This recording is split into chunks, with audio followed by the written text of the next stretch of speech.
Quiero que me acompañen a Timoteo capítulo 2. Yo espero, hermanos, que en especial las hermanas no se vayan molestas después de este sermón, este día de hoy. Este es un mensaje no solamente para las hermanas, sino que también para nosotros. ¿Ya? Primera Timoteo capítulo 2, versículo del 11 al 15. ¿Alguien ya lo encontró? Ya con sonrisa, por favor. Si lo hemos encontrado, me confirma con un amén. Dice así la palabra del Señor. La mujer aprenda en silencio, con toda sujeción. Porque no permito a la mujer enseñar ni ejercer dominio sobre el hombre, sino estar en silencio, porque Adán fue formado primero, después Eva. Adán no fue engañado, sino que la mujer, siendo engañada, incurrió en transgresión. Pero se salvará engendrando hijos si permaneciese en fe, en amor y en santificación con modestia. Amén. ¿Me escucharon la hermana, no? ¿Sí? Si le puede bajar un poquito, hermano Ale, a la ganancia. Creo que son los botoncitos de arriba del blanco. 1, 2, 3, sí. Excelente. Bien, hermanos, entonces vamos a continuar esta serie. Ya hemos venido hablando, ¿no es cierto? El Señor nos ha venido hablando desde el principio del capítulo 1 con respecto a las falsas doctrinas, ¿no es cierto? Los falsos maestros. Y cómo también nosotros, como parte del cuerpo de Cristo, tenemos que adorar en el día del Señor. ¿Ya? Todo el capítulo 2, el apóstol Pablo, y en el capítulo 1 el apóstol Pablo habla en relación y da instrucciones sobre cómo debe llevarse el culto en el día del Señor. Parte hablando, ¿no es cierto?, de que los hombres levanten manos santas, ¿cierto?, sin ira ni contienda. Y ya entendemos que en el contexto de la iglesia de Éfeso, porque Timoteo era pastor de una iglesia de Éfeso, la iglesia de Éfeso ya estaba presentando problemas con los falsos maestros que se estaban introduciendo enseñando falsas doctrinas, ¿cierto? Y algunos en su enseñanza lo hacían con ira y con contienda. Ahí que el apóstol Pablo hace el llamado a que Timoteo se enfoque en redirigir correctamente el orden y la dirección del culto. Que no es un culto para demostrar cuánto sabemos, no es un culto para debatir, es un culto para adorar a Dios. El culto no es para nosotros, hermanos. El culto no es para ti. El culto no es para satisfacer tus sentimientos ni tus emociones. El culto es para glorificar a Dios.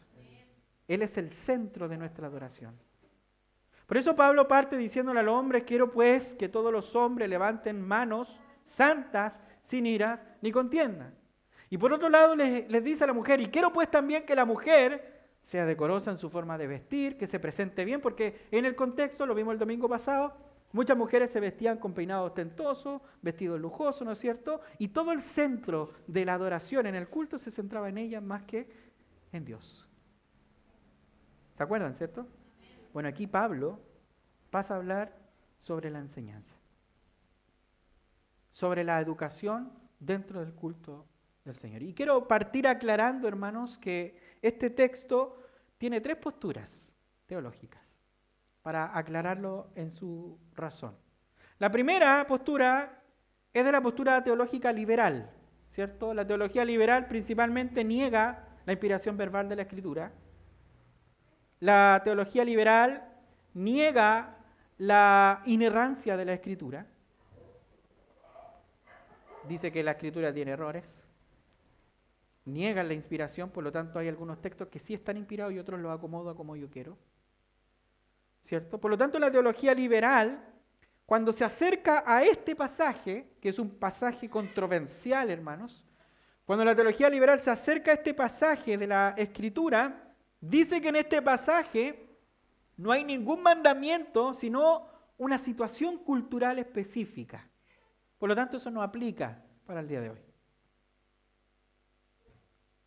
No hay ningún mandamiento, dice el teólogo liberal, en este texto, sino que es solamente una situación.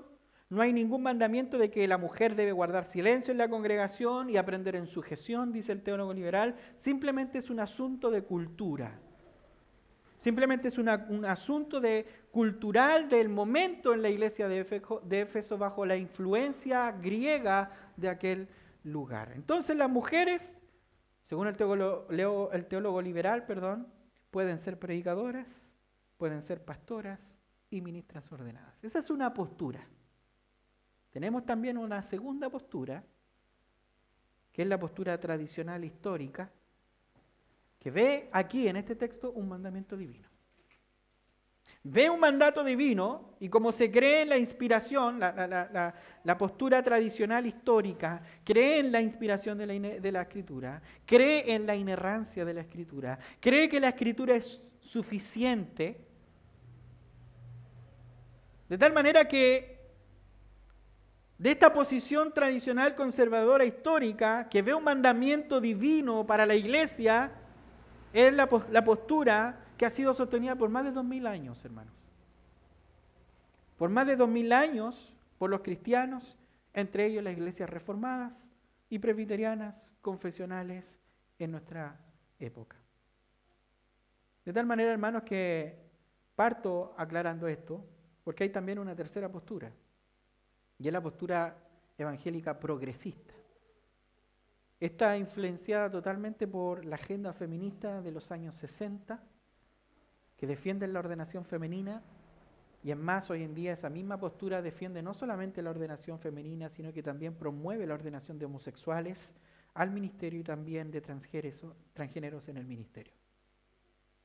Esas tres posturas existen en relación a la interpretación del texto que hoy vamos a estar analizando.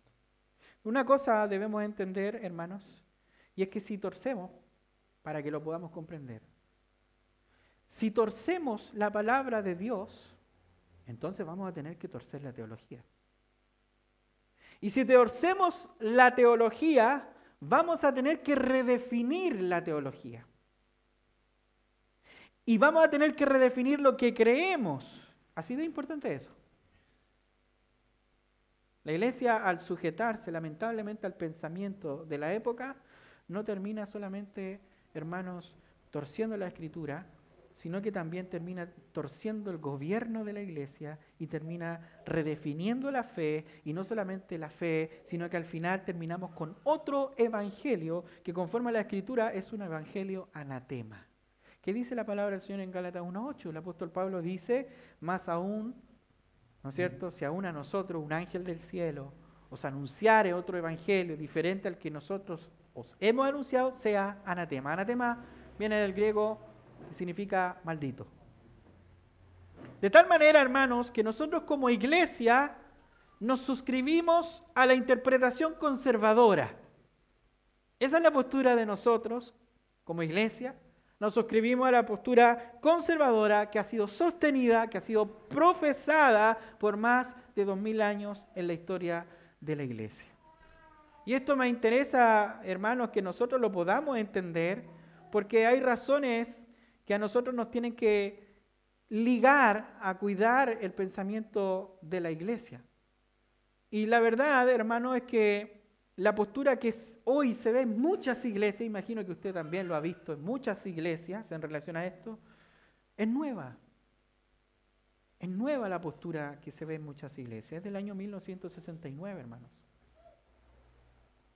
Es reciente. No es antigua como la profesan los movimientos progresistas. No es antigua como la profesan los movimientos liberales de nuestro tiempo. Ni siquiera fue parte de la forma de la iglesia primitiva. Ni siquiera de la iglesia posapostólica, ni siquiera de la iglesia medieval, ni siquiera de la iglesia de los reformadores.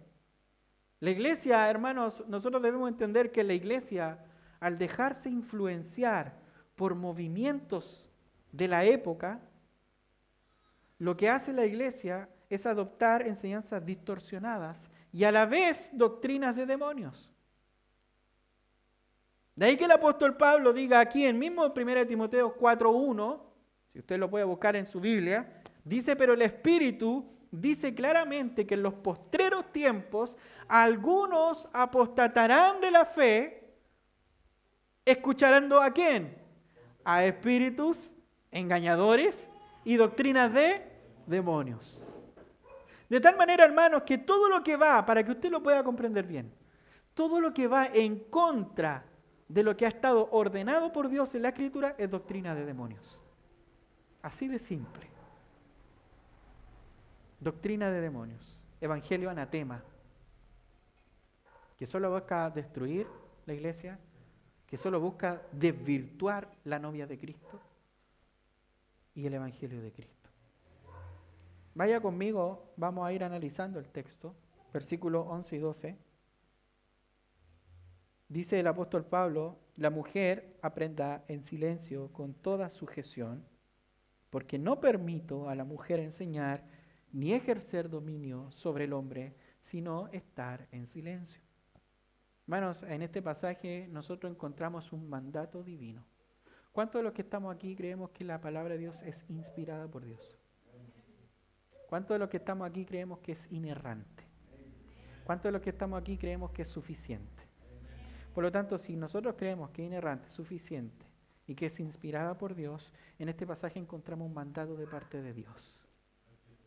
Es un mandato divino, literalmente en el griego original, si lo traducimos, dice la mujer en silencio aprenda. Eso es lo que dice el versículo 11.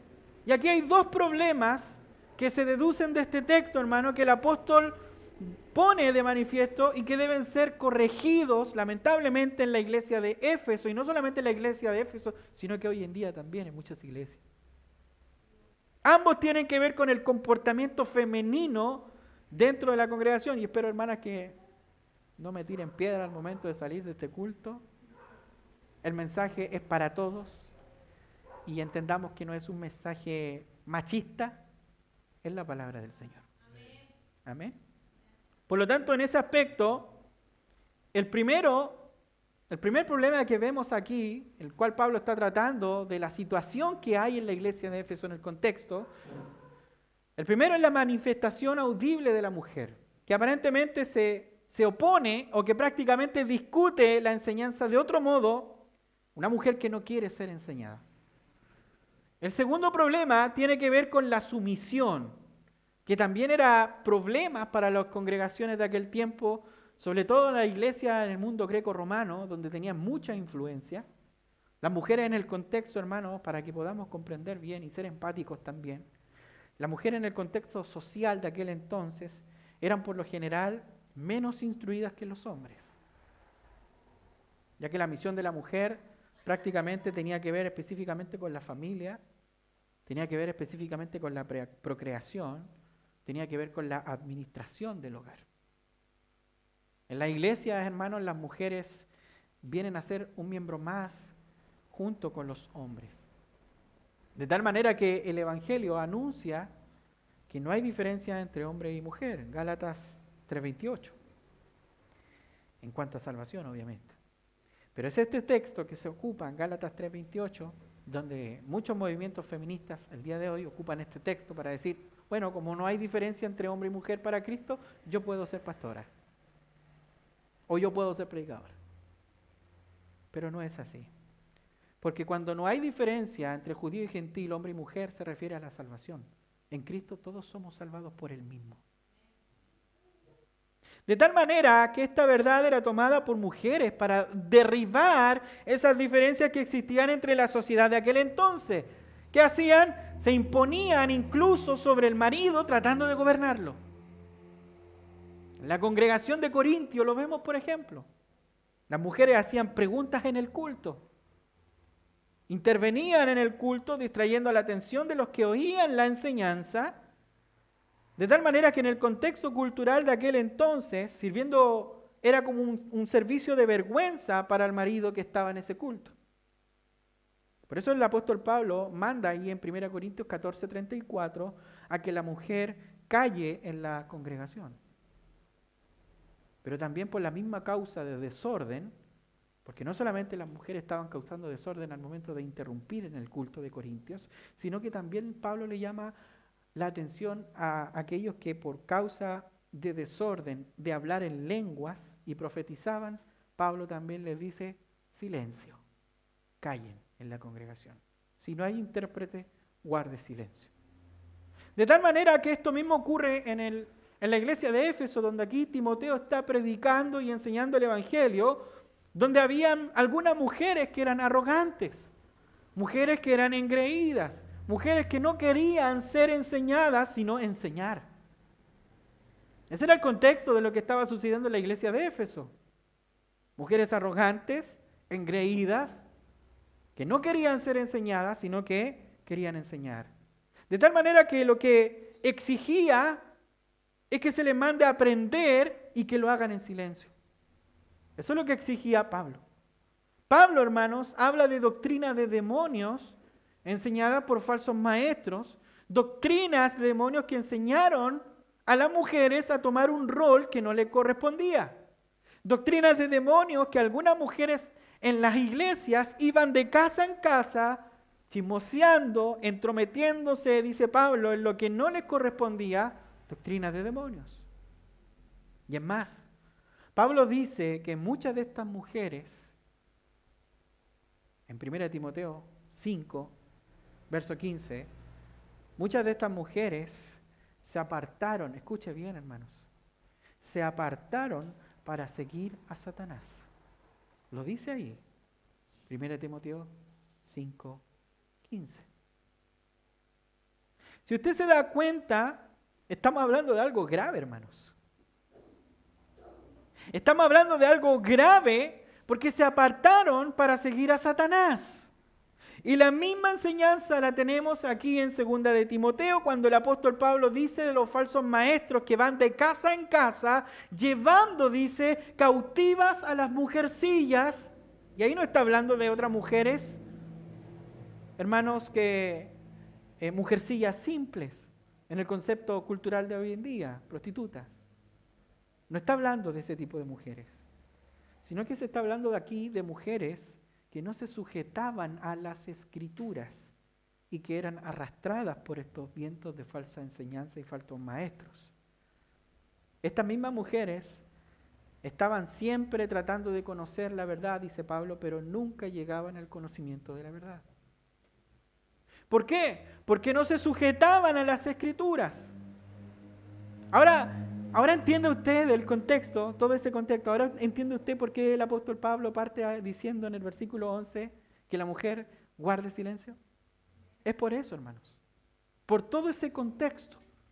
Es por eso que Pablo parte hablando y diciendo que no les permite enseñar en la congregación. Es por ese contexto. Y esto es interesante, hermanos, porque este mandato está en el contexto del orden público del culto. No está fuera del orden del culto. Está dentro de lo que es el orden del culto. Es decir, que Pablo da para la iglesia de Éfeso las instrucciones, y no solamente para la iglesia de Éfeso, sino también para nosotros las instrucciones de cómo debe llevarse el culto dentro de lo que es la adoración al Señor. Entonces, ese culto está centrado en Dios, el culto está centrado en la oración, el culto está centrado en Cristo, el culto debe ser dirigido por hombres que gobiernan la iglesia. ¿Por qué? Porque Dios le ha dado a los varones la responsabilidad de enseñar la predicación, la enseñanza y el gobierno de la iglesia. Eso es lo que enseña claramente el apóstol Pablo. Y luego Pablo dice que la actitud de hombres y de mujeres en el culto debiese ser con manos santas, sin ira ni contiendas. En cuanto a las mujeres, sin peinados y vestidos costosos, para no llamar la atención sobre ellas mismas. Como la mujer debe estar en el culto, según Pablo, la mujer dice, aprenda en silencio. Y yo sé que escucharlo así, hermanos, la mujer aprenda en silencio, yo sé que puede sonar feo, yo sé que puede sonar machista, ¿cierto? En una cultura tan progresista como la que estamos hoy en día, ¿cierto? puede escucharse así. Pero entendamos, hermanos, lo que está diciendo el apóstol en su contexto. En su contexto, el apóstol está hablando de falsos maestros que estaban intentando alborotar el ambiente de la iglesia. Ese es el contexto. Estaban tratando de alborotar el ambiente de la iglesia y muchas de estas mujeres, influenciadas por las falsas enseñanzas de estos falsos maestros, asistían al culto solamente para contender o para debatir, y Pablo dice que el culto, hermanos, no es para eso, el culto es para oír y escuchar. No solamente las mujeres, todos los que estamos aquí debemos oír y escuchar, como dice el apóstol Pablo a las mujeres, la palabra del Señor con mansedumbre. Ese es el fin por el cual nos reunimos a adorar al Señor en el día del Señor. Y Pablo ocupa una palabra en griego, gesouxia, que tiene que ver tanto con el silencio. Pero no como el silencio de quédate callado, ese silencio pesado de llamado de atención. No, el apóstol Pablo usa esta palabra para referirse a la calma. Guarda calma, el sosiego, la quietud. En el caso del versículo, no sería tanto de guardar silencio, sino de estar sosegada. Eso es lo que le está queriendo decir el apóstol Pablo. Aprenda sosegadamente. Reverencia. Fíjese que en el texto, el apóstol Pablo insta a que la mujer aprenda en silencio con toda sujeción. Y aquí es importante porque la palabra traducida en el griego es la palabra traducida por sumisión, que tiene que ver con una posición de humildad, que se somete a la enseñanza recibida, que se somete sin discutirla y menos cuestionarla. Ese es el llamado del apóstol Pablo.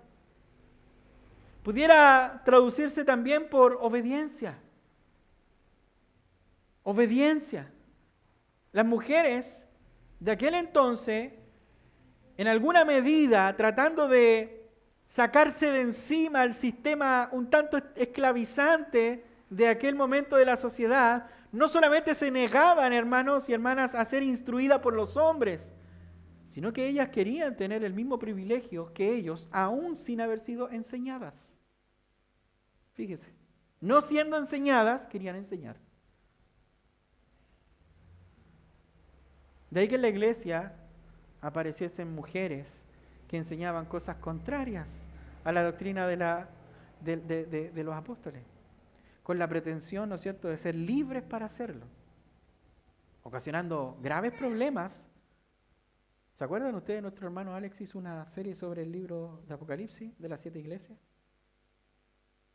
Había una iglesia que le permitía a la mujer enseñar y enseñaba falsas doctrinas. ¿Cuál era esa iglesia? Apocalipsis 2:20, la iglesia de Tiatira. ¿Qué pasó con esa iglesia? Jezabel, ¿cierto? ¿Y qué llevó esa mujer a la iglesia? A pecar. ¿Se dan cuenta qué grave es el problema ahí? Es interesante, hermanos. En el Nuevo Testamento, como en el Antiguo Testamento, fíjese que la igualdad espiritual no excluye las diferencias en funciones. No hay mujeres en la función de pastor y maestro y de evangelista o de los ancianos en el Nuevo Testamento. Yo le pregunto a usted, ninguno de los autores del Nuevo Testamento fueron mujeres. ¿Hay alguna mujer ahí en las cartas pastorales? Primera de Febe, segunda de Rebeca. ¿Hay alguna mujer? Ninguno de los autores del Nuevo Testamento fueron mujeres. El Nuevo Testamento no recoge en ninguna parte un sermón o una enseñanza de una mujer, aunque se dice que las hijas de Felipe profetizaban, Hechos capítulo 21, versículo 9. Pero no está definido, hermanos, ni la ocasión ni el mensaje. No está. No hay razón para suponer que tuvieran un ministerio continuo de predicación o que enseñaran durante la adoración pública. No hay. De ahí que el apóstol Pablo dice, no permito a la mujer enseñar.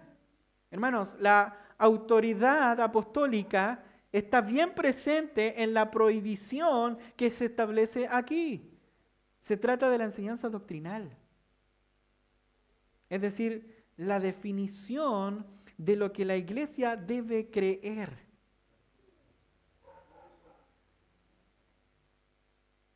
Es decir, una correcta exégesis,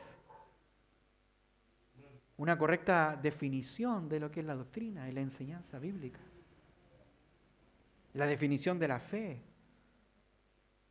lo que podría llamarse enseñanza dogmática, ejercer la función de maestro en la congregación. Esta forma de exposición bíblica, la enseñanza, es ejercer autoridad. Esto que está haciendo el pastor aquí es ejercer autoridad. Y el apóstol Pablo, mire, fíjese cómo está hablando en el texto. Porque no le permite a la mujer ejercer dominio. Esta forma de exposición bíblica, esta enseñanza es ejercer autoridad. No solamente prohíbe enseñar, sino que les exige a que estén sujetas en la enseñanza congregacional dada por los maestros que son los responsables de esa función en la iglesia. Eso es lo que está enseñando el apóstol a Timoteo. Y fíjese que las instrucciones del apóstol siguen con esta frase: ni ejercer autoridad sobre el hombre. Léalo ahí en el versículo 11. No permito a la mujer enseñar ni hacer dominio sobre el hombre. No permito está en imperativo. Mandato. Es una orden. Es un mandato. Es un aoristo. Mandato en griego original. De tal manera que expresa la idea de una persona que impone su autoridad sobre otra. Pablo dice, no lo permito. Y aquí la connotación, hermanos, de esta palabra tiene el sentido de dominio, dominar. Ojo con esto. Quien enseña, para que usted lo entienda bien, quien enseña ejerce autoridad sobre el enseñado. Y al someterle a la aceptación de la enseñanza y a la vida conforme de ella, ejerce dominio sobre ese enseñado. De ahí que la mujer, puesto que había enseñadores de aquel tiempo, pastores, maestros y apóstoles, en la actualidad solamente hay pastores y maestros. No puede enseñar porque la mujer no puede ejercer autoridad sobre el hombre. Ah, pero pastor, son cosas que eran de la cultura antigua. ¿Acaso, pastor, una mujer no puede tener la preparación necesaria para enseñar? Absolutamente puede, hermanos. Una mujer puede tener tanto más conocimiento bíblico que un hombre, poseer más claramente quizá una comprensión de las doctrinas, haber estado influenciado bajo maestros que le enseñaron correctamente las verdades de la fe en la dimensión quizás más profunda que pueda tener o pueda imaginarse. Pero el apóstol Pablo habla del rol de la mujer en la iglesia, que es diferente.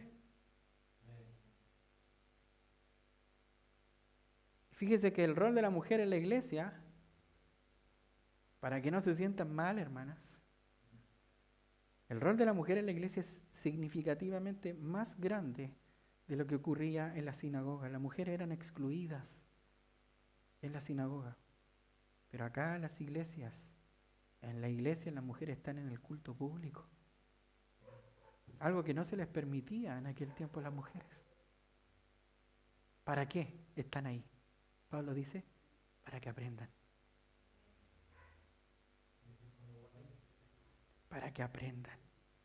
En el culto público están para aprender. Necesitan aprender, hermanas. Ustedes como mujeres necesitan aprender. ¿Saben por qué?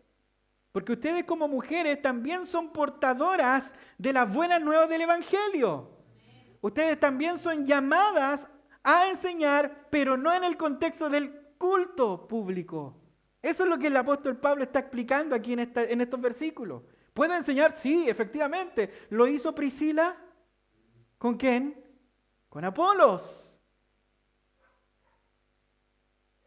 ¿Pero lo hizo en el culto? ¿En un púlpito? ¿Delante de toda una congregación? No. Eso es lo que el apóstol Pablo está explicando. El mandato a no enseñar es circunscrito entonces a la esfera del orden del culto público. ¿Pueden hacerlo en el contexto de un estudio bíblico? Sí. ¿Pueden hacerlo en una escuela dominical como lo hacen constantemente? Sí. Donde no pueden enseñar y ejercer rol de enseñanza autoritativa es en el culto público, ya que es una enseñanza como esta, doctrinal. Fíjese que la enseñanza doctrinal es un ejercicio, como bien lo dijimos, de autoridad, ¿cierto? La palabra enseñar viene del griego didascalía, de donde viene la palabra maestro, didascalón.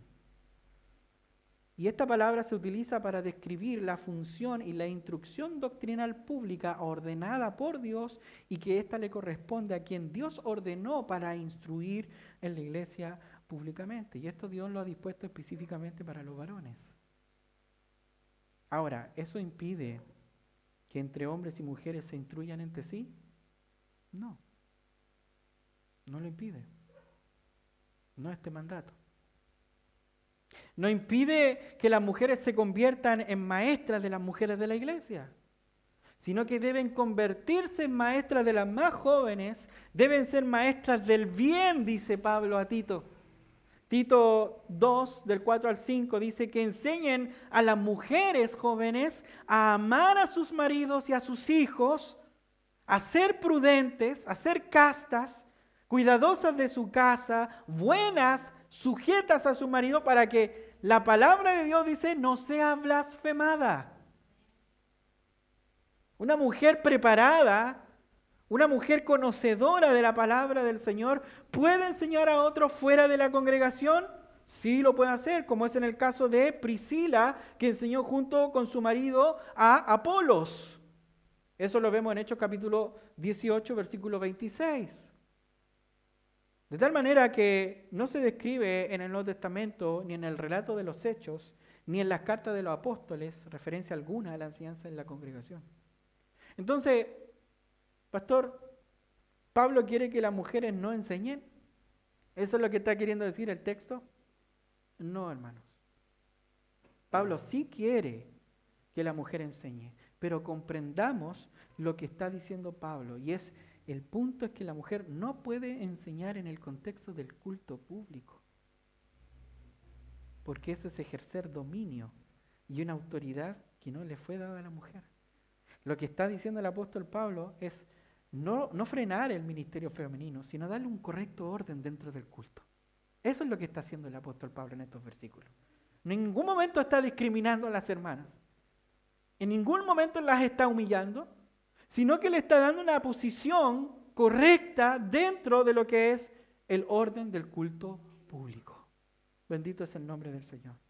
Recordemos el contexto. ¿Cuál era el contexto en el cual Pablo escribe estos versículos? Pablo está enfrentando problemas que se generaban en la iglesia de Éfeso, mujeres que habían sido enseñadas, pero a la vez sido engañadas por los falsos maestros. Por lo tanto, Pablo, al decirles que deben estar en silencio, más bien sosegadas, está corrigiendo alguna forma que Timoteo sabía y conocía de comportamiento impropio, perturbador e incluso de escándalo por parte de alguna de ellas. Y esto es importante, porque Pablo da un argumento aquí para esto. Miren lo que dice el versículo 13 y 14. Dice, porque Adán fue tomado primero y después Eva. Y Adán no fue engañado, sino que la mujer, siendo engañada, ¿qué dice? Incurrió en transgresión. Pablo, para hablar sobre el correcto posicionamiento de la mujer, Pablo apela ahora a un argumento escritural. Pablo apela a la Escritura para sustentar lo que ha establecido con la autoridad de un apóstol. Y fíjese que Pablo no está citando textos bíblicos, sino que Pablo está citando principios bíblicos que sin duda alguna Timoteo conocía bien por la enseñanza del apóstol por muy largo tiempo que estuvo con él. Y esto es interesante porque no es un argumento cultural, como algunos dicen. Es un argumento de principio. Es el orden creacional. En donde Pablo recuerda y dice que Adán fue hecho primero. Ay, qué machista el apóstol Pablo. No, hermanos. Pablo fundamenta el orden de la autoridad de la iglesia en el orden de la creación antes de la caída. Yo pregunto, ¿quiere decir esto que la mujer es inferior al varón? No, no se está diciendo eso tampoco, hermanos. No, de ninguna manera. Sino que se vislumbran aquí los roles y los llamados que son distintos. El hombre, al ser creado primero, se le dio autoridad. A él se le encargó el mandato. Posteriormente, cuando la mujer es sacada de la costilla, ¿no es cierto?, de Adán, se le entregó el llamado a ser ayuda idónea. Ahí está su mandato. Ahí está su función. Ahí está su orden cultural.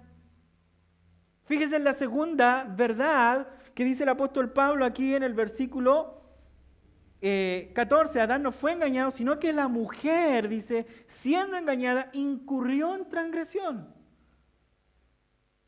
Aquí vemos una segunda verdad, y es que Eva fue engañada. Por tanto, a causa de la caída en la tentación, al ser seducida por Satanás, dice Pablo, incurrió en transgresión. Y quiero que profundicemos un poquito esto para poder comprender el por qué es importante entender que la predicación, la enseñanza, la dirección y el gobierno de la iglesia le corresponde al varón. Desde una perspectiva bíblica. Hermanos, Eva se sometió a la palabra de la serpiente. Piensen en eso. Se sometió a la palabra de la serpiente. ¿Y qué le dijo esta? ¿Serás como? ¿Qué le dijo la serpiente? Oye, pero si vas a ser como Dios, ¿o no? Eso le dijo la serpiente. Fíjese que realmente lo que Eva quiso es ser igual a Dios. Eva quiso ser igual a Dios. Piense por un momento, Dios hizo al hombre, hizo a la mujer, ¿cierto? Y le da al hombre la autoridad de gobernar sobre toda creación para sojuzgarla, para que se multipliquen, para señorear, dice, sobre todas las cosas. Pero ¿qué es lo que pasó? ¿Qué pasó, hermanos? La mujer se sometió a la palabra de la serpiente. ¿A qué palabra se debía haber sometido ella? A la de Dios. Fíjese, en primer lugar, ella se debía haber sometido a la palabra de Dios. Y en segundo lugar, se debía haber sometido a la palabra de su marido, que es la cabeza federal representante de la humanidad. No intentaba quizás ser superior a su esposo, sino que ella quería ser igual como el Creador. Ella procuraba invertir así el orden divino que había sido establecido. La mujer, fíjese que se somete a la palabra de la serpiente, y luego en Génesis 3:17, el primer prolegomenón, Dios dice, por cuanto oísteis la voz de tu mujer, le dice al varón. ¿A qué voz se somete Adán? A la de la mujer, ¿cierto? Contradiciendo así la palabra de Dios. De manera que ambos, al creer en la palabra de la serpiente, se introduce el mal y se produce la caída. Y aquí se trastorna todo el orden divino. El pecado entra al mundo cuando el hombre desobedeció. Fíjese, Adán es el responsable de la caída al no someterse a la palabra de Dios. Y al someterse a la palabra de la mujer, que dicho de paso, no era la palabra de Dios, sino que era la palabra de la serpiente. Pero fíjese cómo Dios empieza a reordenar todas las cosas. Por gracia. Al momento de pecar, el hombre y la mujer se esconden, ¿cierto? ¿Qué hace Dios? Dios los sale a buscar. Gloria a Dios. Aleluya. Los sale a buscar y los llama a confesar. Juzga a la serpiente, luego a la mujer. Y aquí es la maravilla del Evangelio. Génesis 3:15 Dios entrega la promesa a Adán, prometiéndole que vendría un libertador que nacería de la simiente de la mujer. Fíjese, Dios nuevamente, porque ya lo había hecho, nuevamente le entrega el Evangelio y le entrega su palabra, palabra que ellos habían contradecido, se la entrega nuevamente, palabra de restauración al hombre. Y si se fija, Dios está restaurando el orden original que se había corrompido. Cuando Dios empieza a restaurar el orden original, Adán podría haberse quizás molestado con su mujer. Viste, por tu culpa y un sinfín de cosas. Incluso verla como culpable. Pero en Génesis 3:20 dice que Adán llamó a su mujer Eva. Gloria a Dios. ¿Qué significa? Madre de los vivientes. O quien traería la vida. O si lo traducimos mejor, por quien vendría a la vida. Cristo. De tal manera que aquí vemos la gloria del poder del Evangelio. Es el Evangelio aquel que restaura lo que está caído. Es el Evangelio aquello que restaura lo que ha sido desfigurado por el pecado. Es el Evangelio el que trae la restauración de todas las cosas. De tal manera que este es uno de los argumentos que el apóstol Pablo usa para darle a Timoteo las razones bíblicas en que se sustenta su prohibición sobre la enseñanza de la mujer en la iglesia. Mucho menos en Éfeso, donde los errores que debían ser corregidos, hermanos, tienen que ver con doctrina bíblica. Había mucha falta de doctrina bíblica, muchos errores bíblicos doctrinales. ¿Cómo se le iba a permitir a una mujer arreglar aquellos problemas doctrinales? Y comprendiendo lo que dice el apóstol Pablo en este argumento, podemos comprender entonces lo que Pablo ahora da al momento de terminar su mensaje en el versículo 15. Mire lo que dice el texto. Pero se salvará, dice. Después de toda esa oscuridad, después de toda esa transgresión, Pablo dice, pero se salvará engendrando hijos si permaneciere fe en amor y santificación con modestia. Pastor, ¿eso significa que me tengo que poner a tener guaguas para salvarme? No, hermanos. Entendamos bien lo que quiere decir el mensaje del Señor. El versículo 15, aquí el apóstol Pablo dice que se salvará engendrando hijos si permanece en fe, en amor y en santificación con modestia. Y es decir, se refiere a que las mujeres encuentran la salvación de sus almas engendrando hijos. Note esto. La justificación del pecado, por si es que entendió mal y quiere ponerse a tener guaguitas para salvarse, no, hermanas, la justificación del pecado nunca será por otra vía que por la fe en Cristo Jesús. Por lo tanto, la maternidad no puede salvar al pecado a ninguna mujer. Pero ¿a qué entonces hace Pablo aquí, pastor? ¿A qué se está refiriendo? Pablo hace referencia a la señal de maternidad como el ejemplo universal de la distinción entre un hombre y la mujer. Y fíjese que esta diferencia o distinción universal entre el hombre y la mujer es que las mujeres son dadores de vida. Y esa es la señal que Dios ha dejado ahora. Por eso significa que aquellas mujeres no pueden ser, eso significa quizás que aquellas mujeres que no pueden ser madres están excluidas. No, hermanas. Porque Pablo está hablando de algo muy específico. Recuerden que estaba hablando Pablo en el contexto de la iglesia. ¿Qué estaba pasando? Habían falsos maestros. Estos falsos maestros, ¿qué estaban haciendo? Usurpando, utilizando a las mujeres para usurpar y tomar un rol que no les correspondía.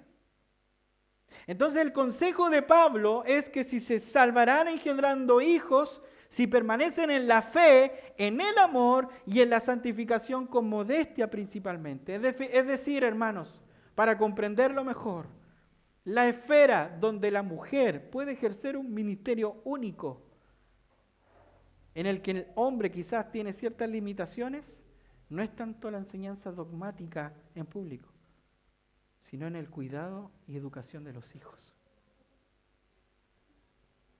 Ojo con esto. ¿Cuántas mujeres Yo les pregunto a ustedes, ¿cuántas mujeres por tomar un oficio que no les corresponde han destruido sus propias vidas hoy en día?